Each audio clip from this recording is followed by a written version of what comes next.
Bonjour à tous et bienvenue dans cette nouvelle leçon de management. Cette séance sera consacrée pour aborder les objectifs et finalités des entreprises.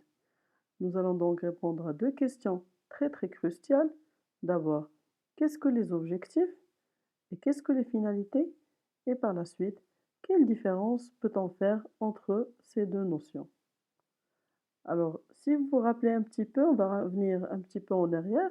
Nous avions déjà présenté lors de la section précédente les rôles les différents rôles de l'entreprise et on avait présenté que cette dernière était considérée comme une unité de production, si vous vous rappelez.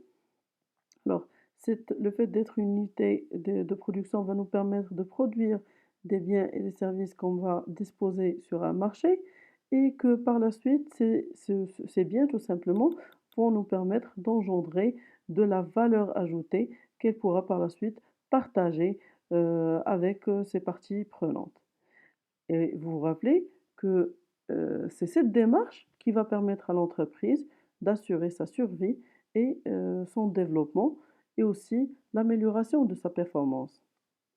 Or, et pour améliorer cette performance, l'entreprise devra se fixer un certain nombre d'objectifs pour tout simplement pouvoir réaliser ses finalités. D'accord? Bien. Alors maintenant, on va essayer de faire la différence entre ces deux concepts. Et on va commencer par la notion de objectif. Alors, les objectifs qui sont tout simplement l'ensemble des buts que l'entreprise cherche à remplir pour atteindre ses finalités, pardon. Alors, en principe, chaque entreprise doit rédiger des objectifs dans ses statuts de création. Par exemple, si on se considère comme une entreprise de beauté, on peut rédiger comme objectif la vente de produits de beauté, ainsi que le fait d'offrir des soins pour les dames ou pour les hommes, les soins de visage, des soins pour les pieds, de la pédicure, de la manicure, etc. On peut même aussi proposer des massages. Ça aussi, ça doit être inclus comme des objectifs de notre activité. Sinon, on peut aussi ajouter d'autres types, par exemple le fait de recruter pardon, des nouveaux salariés ou le fait d'acquérir de nouvelles machines ou d'autres biens. D'accord? Alors, ce que vous devez retenir par rapport aux objectifs, c'est que chaque entreprise a de nombreux objectifs qui peuvent être fixés à court ou à moyen terme. Et bien sûr, ces objectifs-là vont certainement évoluer à travers l'évolution de l'entreprise.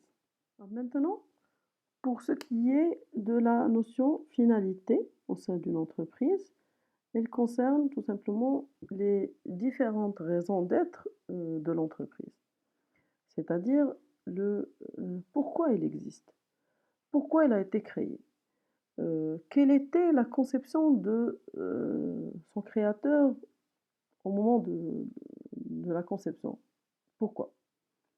Alors en effet, les finalités d'une entreprise peuvent être soit sa vocation, sa raison d'être, les buts qu'elle s'est fixés dès sa création, au moment de la conception.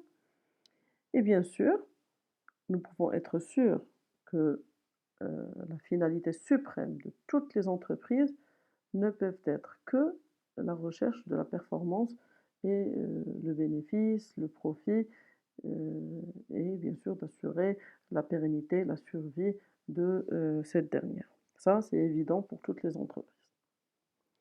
Néanmoins, d'autres types de finalités peuvent être adoptés aussi par les organisations, notamment des finalités économiques, des finalités sociales, des finalités environnementales et des finalités sociales.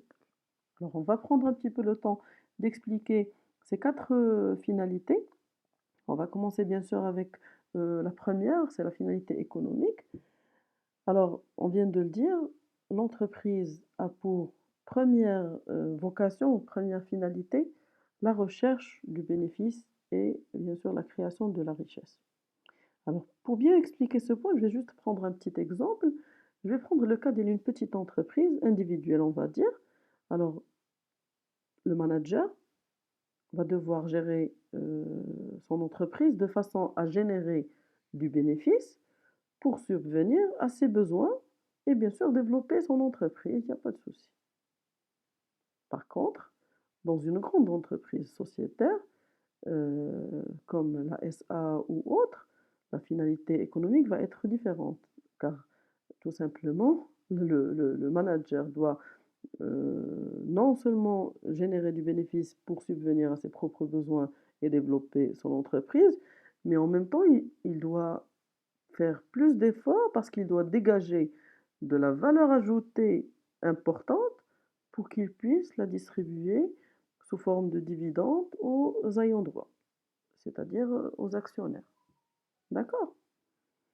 Alors, ça devient clair que, en plus de la recherche du bénéfice, l'entreprise doit commencer à réfléchir à d'autres moyens pour pouvoir assurer sa pérennité et sa continuité. Et cela, bien sûr, est possible à travers le développement de son activité, à travers l'augmentation de ses parts de marché. Et bien sûr, pour cela, l'entreprise doit tout simplement tabler sur la satisfaction de la clientèle et la création de relations de fidélité avec sa clientèle. D'accord? Aussi, l'entreprise a intérêt à ne pas se concentrer que sur le profil uniquement, mais aussi elle doit tenir compte de finalités sociales à travers la prise en considération des intérêts du personnel, des intérêts de ses collaborateurs et d'instaurer ce qu'on appelle un bien-être social au sein de l'organisation. Cela est possible, bien sûr, à travers la création d'espaces de détente, l'amélioration des conditions de travail, à travers la gratification des meilleurs collaborateurs et aussi à travers, on va dire, l'épanouissement général des salariés. Et bien sûr, il y a des actions et des tâches bien déterminées pour réaliser cette finalité, on va dire, sociale. Pour ce qui est de la finalité environnementale, tout simplement, les entreprises ont de plus en plus tendance à mettre en avant leur, on va dire, côté bien-être écologique. Ils vont commencer à mettre en valeur leur volonté de protéger la planète et de protéger l'environnement. Pour quelques entreprises, ça peut être juste une publicité, c'est possible, mais pour d'autres entreprises, c'est une finalité, c'est une conviction, c'est une vocation, c'est une raison d'être que de produire en même temps que la protection de l'environnement.